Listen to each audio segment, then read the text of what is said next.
System जो है वो खत्म होना चाहिए। तो इंडियन कल्चरल सिस्टम को बर्बाद करने के लिए मैकॉले को यहां भेजा गया। मैकॉले जब यहां आया तो उसने इस देश का एक सर्वे कराया, और सर्वे करा के उसमें रिपोर्ट क्या आई? रिपोर्ट आई कि हिंदुस्तान का जो कल्चरल सिस्टम है वो यहां के गुरुकुलों पर टिका हुआ है। इस देश में स्कूल्स चलते थे जिनको गुरुकुल कहा जाता था, और सारे देश में स्कूलिंग सिस्टम कैसा था? 1835 में ये जो सर्वे हुआ उसी की रिपोर्ट मैं आपको कोट कर रहा हूं। अंग्रेजों ने, और अंग्रेजों के कई 1500-1600 ऑफिसर्स लगे मैकॉले के आदेश पर कि आपको ये सर्वे करना है कि हिंदुस्तान की संस्कृति किस पर टिकी हुई है। तो उस सर्वे से निकला कि यहां की पूरी संस्कृति स्कूलों पर टिकी हुई है, गुरुकुलों पर टिकी हुई है। आश्रम पद्धति से स्कूल चलते हैं। तो स्कूलों में क्या क्या पढ़ाते हैं? तो जो सर्वे है उस सर्वे की रिपोर्ट में एक ही हिस्सा मैं आपको दे रहा हूं तो आपको पता चले कि यह देश कैसा रहा होगा। मद्रास प्रेसिडेंसी में अंग्रेजों के सर्वे की रिपोर्ट बताती है 1835 में 1.5 लाख कॉलेज हैं पूरी प्रेसिडेंसी। और मैंने उस जमाने के अंग्रेजों के लैंड रेवेन्यू के रिकॉर्ड्स निकलवाए हैं इंडिया ऑफिस लाइब्रेरी से। उनको इसलिए निकलवाया कि यह पता करूं कि 1835-40 में मद्रास में गांव कितने हैं, कुल नंबर ऑफ विलेजेस कितना। तो टोटल गांव हैं 1,57,000 और कॉलेजेस कितने हैं? 1.5 लाख। 1,50,000 कॉलेज हैं। माने ऑन एन एवरेज हर गांव में एक कॉलेज है। और उस कॉलेज को अंग्रेज क्या कह रहे हैं अपनी टर्मिनोलॉजी में, उसी टर्मिनोलॉजी को मैं दे रहा हूं, हायर लर्निंग इंस्टीट्यूट्स, माने उच्च शिक्षा के कॉलेज हैं, कोई छोटे स्कूल नहीं है। स्कूलों के बारे में तो वो कह रहे हैं कि हर गांव में 2-3 हैं, लेकिन ये जो 1.5 लाख हैं ये कॉलेजेस हैं। और इन 1.5 लाख कॉलेजों में पढ़ाया क्या जाता है? अंग्रेजों का वही सर्वे बता रहा है कि इनमें से 1,500 कॉलेजेस तो सर्जरी के कॉलेजेस हैं जहां एमएस की डिग्री मिलती है। अब उसको एमएस नहीं कहते होंगे, एमएस अंग्रेजी का शब्द है, संस्कृत में बड़ी भारी डिग्री है। सर्जरी की शिक्षा देने वाले 1,500 कॉलेजेस हैं मद्रास प्रेसिडेंसी में। सारे देश की बात नहीं चल रही, 1/3 हिंदुस्तान की बात चल रही। और वो सर्जरी में पढ़कर निकलने वाले लोग कौन हैं? ये भी बड़ा मजेदार। तो मद्रास प्रेसिडेंसी में एक जाति है जिस जाति को आप इस देश में नाई कहते हैं, जो बाल बनाते हैं। एक्चुअली वो 1500 कॉलेजेस में पढ़ने वाले जितने सर्जन हैं वो सब नाई हैं जाति से। तो कभी कभी इस देश में एक गलतफहमी हो गई है हमको अंग्रेजों की वजह से कि शूद्रों को तो पढ़ने ही नहीं दिया इस देश में लोगों। शूद्रों पे तो ब्राह्मणों ने इतने अत्याचार किए कि वो पढ़ ही नहीं पाए। अगर नाई सर्जन है इस देश में तो ये कैसे असंभव है कि शूद्रों को हमने पढ़ने नहीं दिया। और उस कॉलेज में पढ़ने वाले स्टूडेंट्स का जो परसेंटेज है, क्लासिफिकेशन किया है अंग्रेजों ने ब्राह्मण, वैश्य, शूद्र और क्षत्रिय के आधार पर। वो क्लासिफिकेशन क्या है? कॉलेजेस में पढ़ने वाले करीब 70% लोग शूद्र हैं 1.5 लाख कॉलेजेस में पढ़ने वाले, और 30% में ब्राह्मण भी हैं, क्षत्रिय भी हैं, वैश्य भी हैं। टोटल 30% में ब्राह्मण, क्षत्रिय, वैश्य और 70% में सिर्फ शूद्र। और उसी रिपोर्ट में एक दूसरी बात है कि हिंदुस्तान में जो शूद्र हैं इनके हाथ में सबसे बड़ी टेक्नोलॉजी है। ये अंग्रेजों की रिपोर्ट कह रही है, मेरी रिपोर्ट। टेक्नोलॉजी उनके हाथ में है और टेक्नोलॉजी का ट्रांसफर भी सबसे ज्यादा यही जाति है जो कर रही है। तो मद्रास में और मद्रास के आसपास के इलाके में आज भी आप जाइए, एक जाति है वहां पर जिनको पेरियार कहते हैं। पेरियार जाति आज के समय में बहुत नीची जाति मानी जाती है मद्रास में, साउथ में, पूरे साउथ में। लेकिन 1835 में यह पेरियार जाति की हैसियत क्या है उस सर्वे के आधार पर? तो जो कॉलेजेस हैं वहां पर आर्किटेक्ट के, बिल्डिंग डिजाइन के कॉलेजों की संख्या करीब 2200-2300 के आसपास है पूरे मद्रास प्रेसिडेंसी। तो आर्किटेक्ट के जितने कॉलेजेस हैं उन सबके जो सबसे महत्वपूर्ण आचार्य हैं वो सब पेरियार हैं। और उनके यहां पढ़ने वाले जितने बड़े बड़े लोग हैं, बड़े बड़े आर्किटेक्ट हैं, वो सब पेरियार हैं जाति से। दक्षिण भारत में जितने मंदिर आपने देखे, मीनाक्षीपुरम का हो, मदुरई का हो, वगैरह वगैरह, दक्षिण भारत में मंदिरों की बड़ी भारी परंपरा। शायद वैसे मंदिर उत्तर भारत में हमको नहीं दिखाई देते। कंस्ट्रक्शन के हिसाब से, मंदिरों की डिजाइन के हिसाब से, और ऐसे अद्भुत अद्भुत मंदिर मैंने देखे हैं दक्षिण भारत में कि मंदिर में आप एक जगह खड़े हो जाइए एक कोने में और आवाज लगाइए तो 3 किलोमीटर दूर आपकी आवाज दूसरे को सुनाई दे जाए। डिजाइन का, कंस्ट्रक्शन का जो डिजाइन है वो। तो ये जो डिजाइन बनाने वाली जाति है ये है पेरियार। और पेरियार जातियों का सबसे बड़ा काम रहा है दक्षिण भारत में मंदिरों को बनाने का। तो मंदिर बनाने वाली ये जाति है जो पूरे दक्षिण भारत में सबसे मजबूत मानी जाती है। ये उनकी रिपोर्ट है अंग्रेजों की। बाद में क्या हुआ है, उसी पेरियार जाति को 1890 के बाद बर्बाद कर दिया अंग्रेजों ने। कैसे बर्बाद किया है? एक अंग्रेज ऑफिसर है जिसका नाम है A.O. ह्यूम, जिसने बाद में कांग्रेस बनाई है। यह मद्रास का कलेक्टर रहा। तो मद्रास के कलेक्टर की हैसियत से इस आदमी ने एक नोटिफिकेशन किया, कानून बना दिया। क्या कानून बना दिया? उस नोटिफिकेशन के पहले दक्षिण भारत के जितने मंदिर हैं वो पेरियार लोग बनाते हैं। A.O. ह्यूम ने नोटिफिकेशन किया कि आज के बाद पेरियार मंदिर नहीं बनाएंगे, और अगर बनाएंगे तो वो कानूनी अपराध होगा। कानून बना दिया उसने। कानून बना के उस जाति को मंदिर बनाने से रोक दिया उसने। तो नतीजा क्या हुआ? 50-60 साल के बाद ये जाति धीरे धीरे धीरे धीरे खत्म होती गई और आज बिल्कुल किनारे पर पड़ी हुई। अंग्रेजों ने ऐसे तोड़ा है भारतीय समाज को। सोसाइटी है इंडियन सोसाइटी। भारतीय संस्कृति की जो सबसे बड़ी विशेषता है कि पूरी की पूरी सोसाइटी इंटरडिपेंडेंट सोसाइटी रही है। इसको अंग्रेज इस्तेमाल करते हैं, मैं भी उसको मुहावरे में कहता हूं फेस टू फेस कम्युनिटी है। फेस टू फेस कम्युनिटी माने हर कम्युनिटी के पास कुछ विशेष किस्म का हुनर है, दूसरे के पास अपना हुनर है, दोनों का हुनर एक दूसरे के काम में आ रहा है। जैसे कोई है जो जूता बना सकता है, मुझे जूता पहनना है तो उसका बनाया हुआ जूता मैं खरीद रहा हूं, बदले में उसको मैं अनाज दे रहा हूं, गेहूं दे रहा हूं, चावल दे रहा हूं। मेरे गांव में धोबी है, उसको कपड़ा धोने का हुनर है तो वो कपड़ा धोकर मुझे दे रहा है, उसके बदले में मैं उसको गेहूं चावल मेरी दादी मां उसको देती है। मैं अभी भी गांव में जाता हूं तो देखता हूं।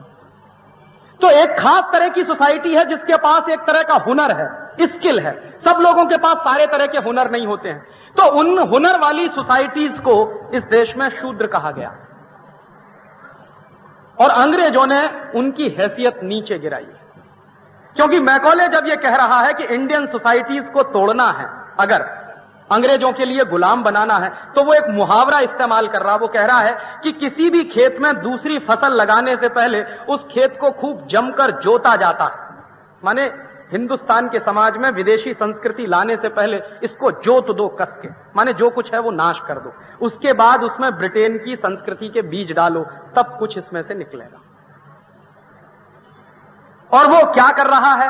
वो दो बातें कह रहा है जो मैं आज के समय में आपसे शेयर करना चाहता हूं। वो कह रहा है कि भारतीय समाज की संस्कृति को बर्बाद करने के लिए दो चीजें बहुत जरूरी हैं जो मेरे समझ में आ गया है। पहली तो भारत की जो न्याय व्यवस्था है उसको तोड़ना, और दूसरी भारत की जो शिक्षा व्यवस्था है इसको तोड़ना।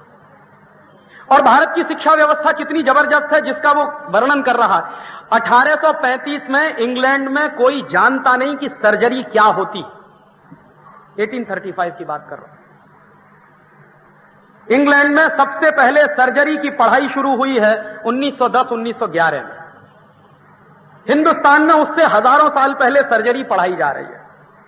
प्लास्टिक सर्जरी क्या होती है ये बात अंग्रेज जानते नहीं। 1850-1860 तक हिंदुस्तान में प्लास्टिक सर्जरी उसके कई सौ साल पहले से पढ़ाई जा रही है।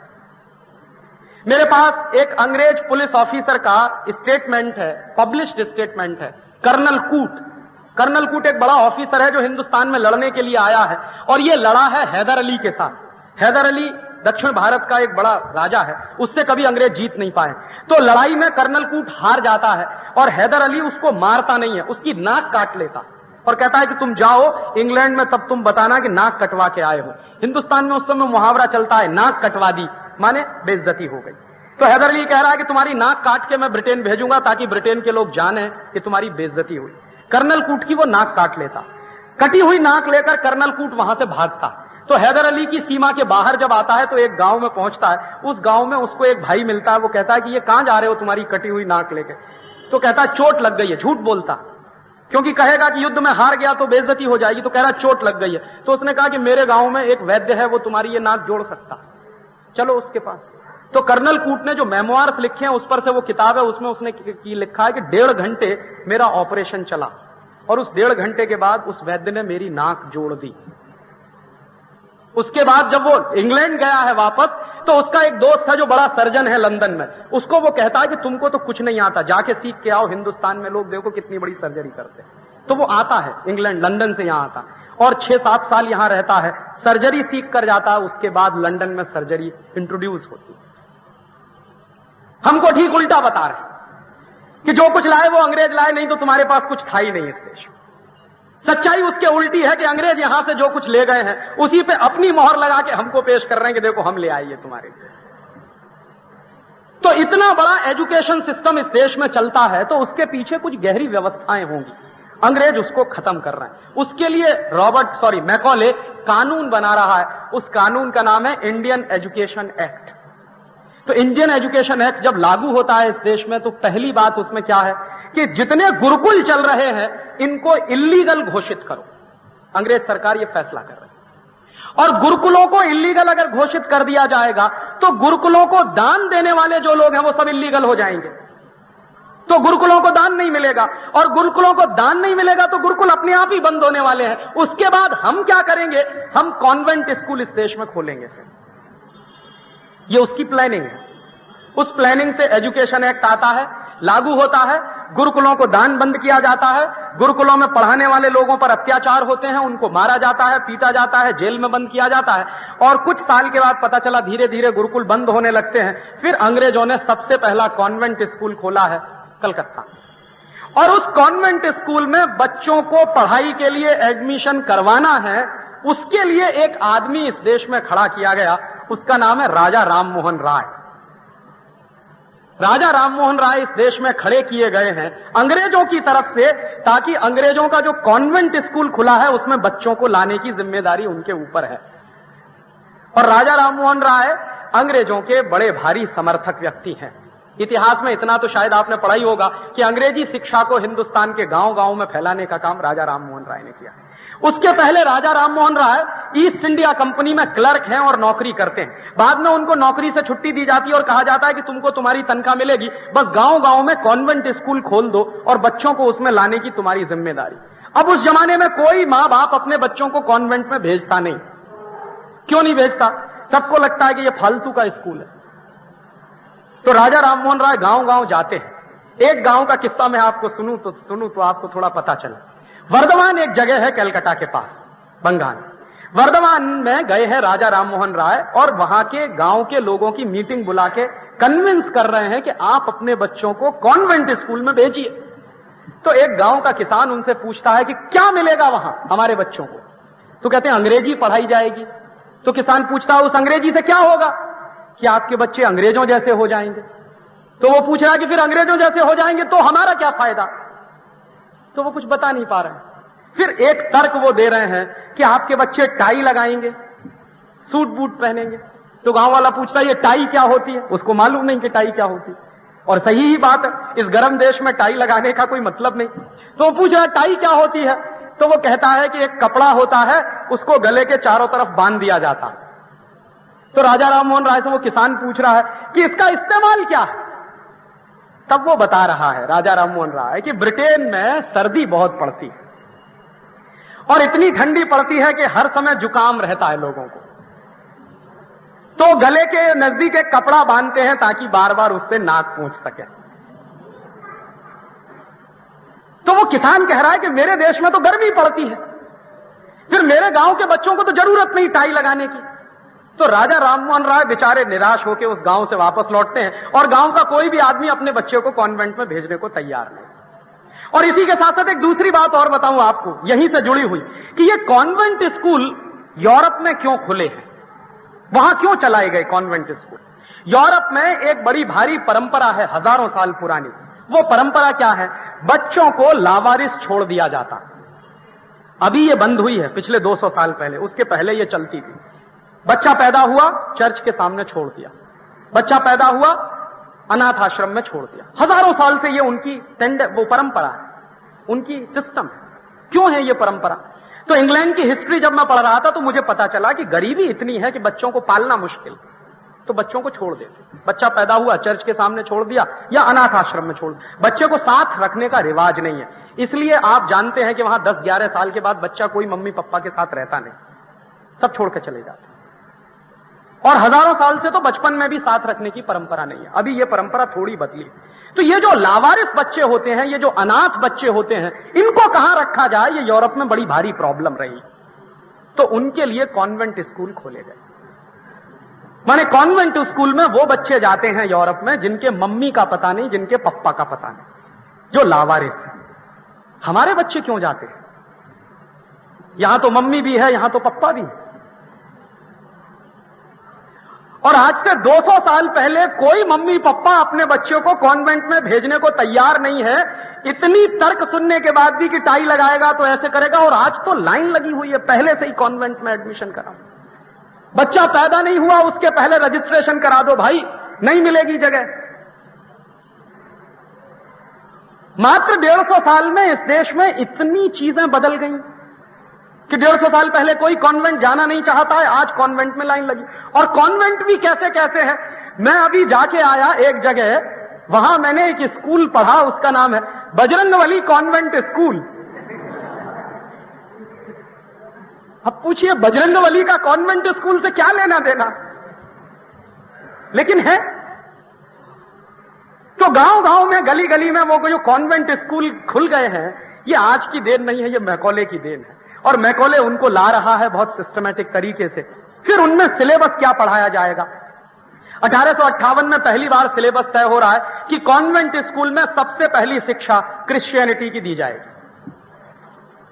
तो क्रिश्चियनिटी की शिक्षा दी जा रही है, उसी के हिसाब से किताबें बन रही हैं, उसी के हिसाब से सिलेबस बन रहा है। और जबरदस्ती इस देश में कॉन्वेंट स्कूलों का सिस्टम आ रहा। पहले 1860 में इन कॉन्वेंट स्कूलों को कॉन्वेंट स्कूल नहीं कहते थे, अंग्रेजी दस्तावेजों में इनका नाम है फ्री स्कूल्स। तो free schools is equal to convent school उस जमाने में। अभी वो सब के सब कॉन्वेंट स्कूल हो गए। क्यों कॉन्वेंट स्कूल खोले गए हैं यूरोप में? बच्चों के माया नहीं है, पिता नहीं है, उनके भाई नहीं है, बहन नहीं है, किसी को मालूम नहीं है कि कौन किसका बच्चा है, और किसी को मालूम नहीं कि उसकी मां पिता कौन है। इसलिए लावारिस बच्चों को पालने के लिए कॉन्वेंट स्कूल खोले जाते हैं। हमने क्यों खोल लिए हैं इस देश में? यह बात मैं मानता हूं कि 1947 के पहले कॉन्वेंट स्कूल थे, तो ठीक है, अंग्रेज थे इस देश में, उनकी चलती थी, उनका कानून था, उनकी सरकार थी, जबरदस्ती वही इस देश में ये सब चलाते थे। तो मैंने एक दिन हिसाब लगाया कि 1947 के पहले जितने कॉन्वेंट स्कूल थे इस देश में, आजादी के 50 साल के बाद तो 3 से 4 गुने ज्यादा बढ़ गए। और अंग्रेज इस देश में जो ला रहे हैं सिस्टम, क्यों ला रहे हैं? ताकि भारतीय संस्कृति का नाश किया जाए। और मैकॉले लिख रहा है एक चिट्ठी जो उसके पिता को उसने लिखी है, बड़ी मशहूर चिट्ठी है जिसका जिक्र हिंदुस्तान के बहुत रहा है कि इन कॉन्वेंट स्कूलों में जब हिंदुस्तानी बनने लगेंगे तो ये सब वीर से हिंदुस्तानी हो, और ये ऐसे दिमाग से अंग्रेज पैदा होंगे कि इनको अपने देश के बारे में कुछ नहीं मालूम होगा, इनको अपनी संस्कृति के बारे में कुछ नहीं मालूम होगा, इनको अपनी परंपराओं के बारे में कुछ नहीं मालूम होगा, इनको अपनी चीजों के बारे में कुछ नहीं मालूम होगा, इनको अपने मुहावरे नहीं मालूम होंगे, इनको अपने क्लीशेज नहीं मालूम होंगे। ये सब के सब विदेशी हो जाएंगे। और ऐसे बच्चे जब हिंदुस्तान में पैदा होने लगेंगे तो अंग्रेज चले जाएं भले ही इस देश को छोड़कर, अंग्रेजियत नहीं जाएगी। ये मैकॉले लिख रहा है अपनी चिट्ठी। वही सच्चाई हमारे सामने हम देख रहे हैं। और हमने अब किस तर्क पर इन कॉन्वेंट स्कूलों को अपना लिया है? अरे साहब, अंग्रेजी तो इंटरनेशनल भाषा है। और मैं दुनिया के हर उस व्यक्ति को चैलेंज करता हूं जो ये कहता है कि अंग्रेजी इंटरनेशनल भाषा है। दुनिया में इस समय 200 से ज्यादा देश हैं और मात्र 12 देशों में अंग्रेजी चलती है, सिर्फ 12 देशों में। 200 देशों में से मात्र 12 देशों में अंग्रेजी चलती है। 188 देशों में उनकी अपनी मातृभाषाएं चलती हैं। तो कैसे अंग्रेजी इंटरनेशनल भाषा? अंग्रेजी इंटरनेशनल भाषा तब मानी जाती जब दुनिया के 200 देशों में से 150 देशों में अंग्रेजी चलती और 50 देशों में मातृभाषा चलती। मैं मान लेता कि अंग्रेजी मात्र वहां की इंटरनेशनल भाषा। मात्र 12 देशों में अंग्रेजी चलती है। अमेरिका है, कनाडा है, ब्रिटेन है और थोड़ा सा लैटिन अमेरिका के देश है। और वहां तो मैं मानता नहीं कि अंग्रेजी चलती है, ज्यादा लैटिन चलती है। अंग्रेजी की खिचड़ी बन गई है लैटिन के साथ। एक दूसरा तर्क है कि साहब अंग्रेजी में बहुत शब्द हैं, कुल गिन लीजिए अंग्रेजी के शब्दों की संख्या। कोई भी बड़ी से बड़ी डिक्शनरी उठा लीजिए, चैम्बर्स ले आइए, चाहे ऑक्सफोर्ड ले आइए, चाहे कैम्ब्रिज की डिक्शनरी ले आइए, शब्दों को गिन लीजिए, उसमें ओरिजिनल शब्द कितने हैं और दूसरी भाषाओं से लिए गए शब्द कितने हैं, तो आपको पता चलेगा कि पूरी अंग्रेजी भाषा में उनके अपने ओरिजिनल वर्ड्स मात्र 12,000 हैं, ओनली 12,000। और अकेले गुजराती में ओरिजिनल शब्दों की संख्या 40,000 है, सिर्फ गुजराती में। हिंदी की तो बात छोड़ दीजिए। मराठी में ओरिजिनल शब्दों की संख्या 40 से 45,000 है। हिंदी में अपने ओरिजिनल शब्दों की संख्या 70,000 से ऊपर है। तो अंग्रेजी में शब्द हैं कहां के फिर? अंग्रेजी के शब्द सब चोरी किए हुए शब्द हैं, या तो फ्रेंच के हैं, या तो लैटिन के हैं, या तो ग्रीक भाषा के पुराने शब्द हैं, या तो इधर साउथ ईस्ट एशिया की कुछ लैंग्वेजेस चली हैं उनके शब्द हैं। अंग्रेजी के पास अपना कोई शब्द नहीं। और यह भाषा इतनी लाचार है, इतनी पंगु है कि चाचा हो, ताऊ हो, मामा हो, फूफा हो, सब अंकल, चाची हो, ताई हो, भाभी हो, नानी हो, सब आंटी, उनके पास इसके अलावा शब्द ही नहीं है। जिस भाषा में अपने रिश्तेदारों को कहने के शब्द नहीं हो, वो भाषा कैसे अच्छी भाषा माने? और इसमें ऐसा घनचक्कर हो जाता है, कभी कभी इन लॉज हैं, अब पता नहीं उनकी तरफ के हैं कि हमारी तरफ के हैं, वो लड़की वालों की तरफ के हैं कि लड़के वालों की, दोनों ही इन लॉज हो जाते हैं। हिंदुस्तान में तो परिवारों के जो रिश्ते हैं वो इतने माइक्रो लेवल पे डिफाइन किए जाते हैं कि बुआ की, फूफा की, मौसी की, ताई की, ये तो वो तो फलानी ढिमा की, इतने माइक्रो लेवल के रिश्ते हैं क्योंकि हमारे पास उसके शब्द हैं, हम डिफाइन कर सकते हैं। उनके पास शब्द ही नहीं है डिफाइन करने। कैसे हम माने कि ये अंग्रेजी बहुत अच्छी भाषा है? कभी कभी ये तर्क देते हैं लोग कि साहब अंग्रेजी नहीं होगी तो साइंस और टेक्नोलॉजी की पढ़ाई नहीं हो सकती। और मैं कहता हूं कि बिना अंग्रेजी के ही साइंस और टेक्नोलॉजी की पढ़ाई होती है। और दुनिया में 2 देश इसका उदाहरण है, जापान और फ्रांस। पूरे जापान में आप चले जाइए, इंजीनियरिंग के जितने कॉलेज हैं, मेडिकल साइंस के जितने कॉलेज हैं, सब में पढ़ाई जापानीज में होती है, कोई अंग्रेजी में नहीं पढ़ता। जापान के चार्टर्ड अकाउंटेंट्स, जापान के मैनेजमेंट में काम करने वाले सारे स्टूडेंट जापानीज में पढ़ते हैं। तो साइंस और टेक्नोलॉजी की पढ़ाई सिर्फ अंग्रेजी में होती है, यह दुनिया का सबसे रद्दी तर्क है। फ्रांस में चले जाइए, बचपन से लेकर और उच्च शिक्षा तक सब फ्रेंच में पढ़ाया जाता है।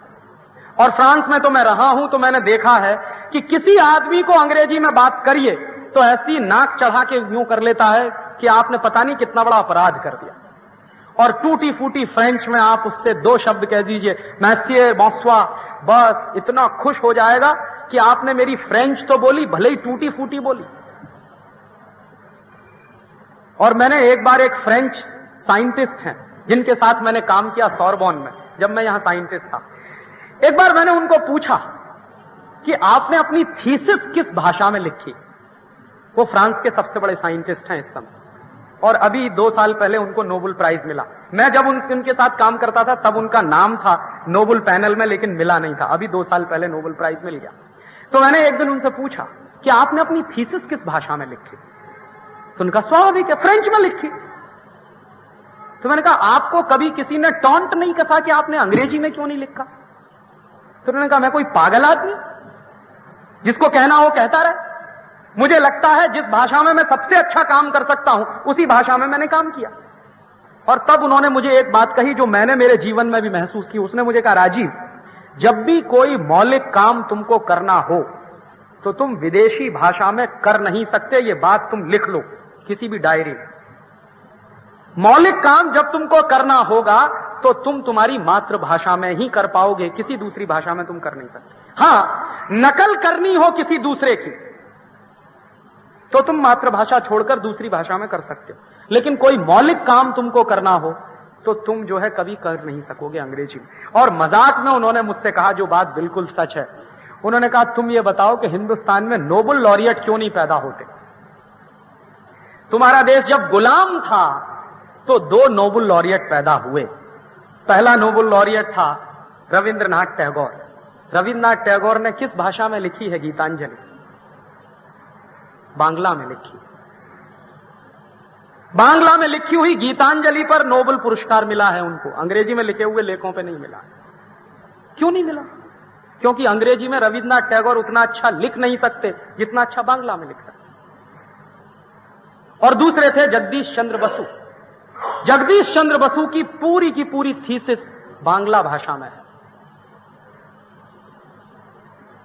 तो वो कहते थे कि तुम्हारे देश में जब अंग्रेजों का राज्य चलता था तो 2 नोबेल पुरस्कार वाले लोग पैदा हुए, अब तो तुम्हारा राज्य चलता है तो लाइन लग जानी चाहिए थी।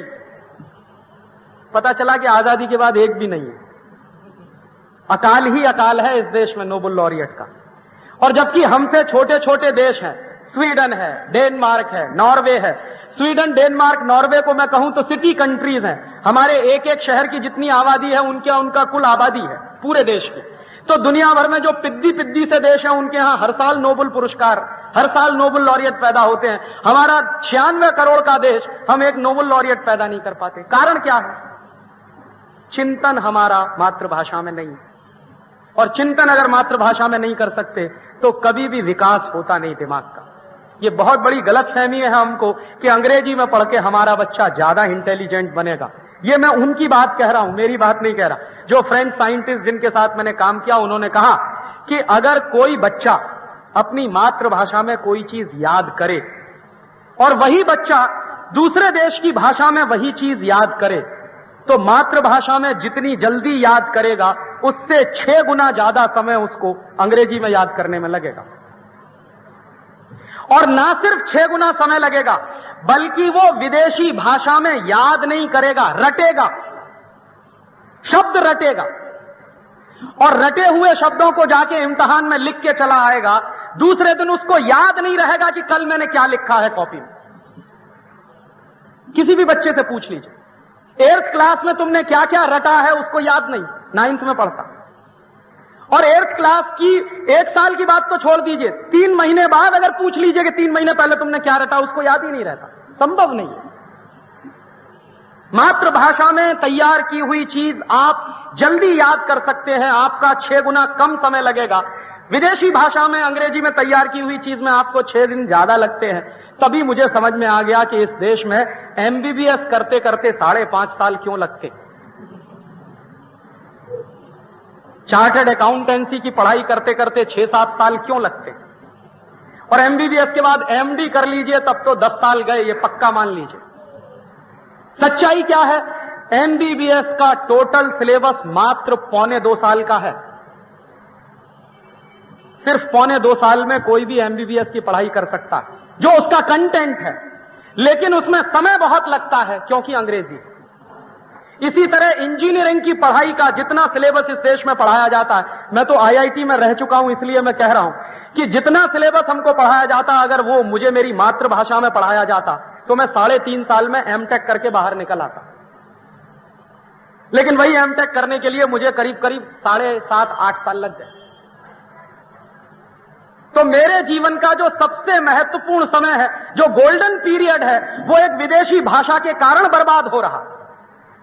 तो मैं कभी कभी पूछता हूं उन मम्मी पापाओं से कि आपको ये अधिकार किसने दिया कि अपने बच्चे के करोड़ों करोड़ों घंटे आप बर्बाद करें? किसने आपको ये अधिकार दिया? और किसने आपको ये अधिकार दिया कि आपके बच्चे आपके रहते हुए अपने आप को लावारिस कहलाने वाले स्कूलों में जाकर पढ़ें, कॉन्वेंट स्कूलों? और ये आप अपने बच्चों पर सबसे बड़ा अत्याचार कर रहे हैं जब आप उनको अंग्रेजी में पढ़ा रहे हैं। उस बच्चे के दिल का दर्द आप नहीं जानते, मैं जानता हूं क्योंकि मैं पढ़ के आया हूं। और वो बच्चे के दिल का दर्द क्या है वो मैं आपसे शेयर कर रहा हूं। मेरी मां पूरे समय ये जानती नहीं थी कि मेरा बेटा क्या पढ़ रहा है, मुझे नहीं मालूम। मेरी मां नहीं जानती कि इसने क्या पढ़ा। जब मेरी मां मेरे बारे में जानती नहीं कि इसने क्या पढ़ा है तो उसके लिए उसको ट्यूटर रखना पड़ता। मां से बड़ा दुनिया में कोई दूसरा ट्यूटर होता नहीं।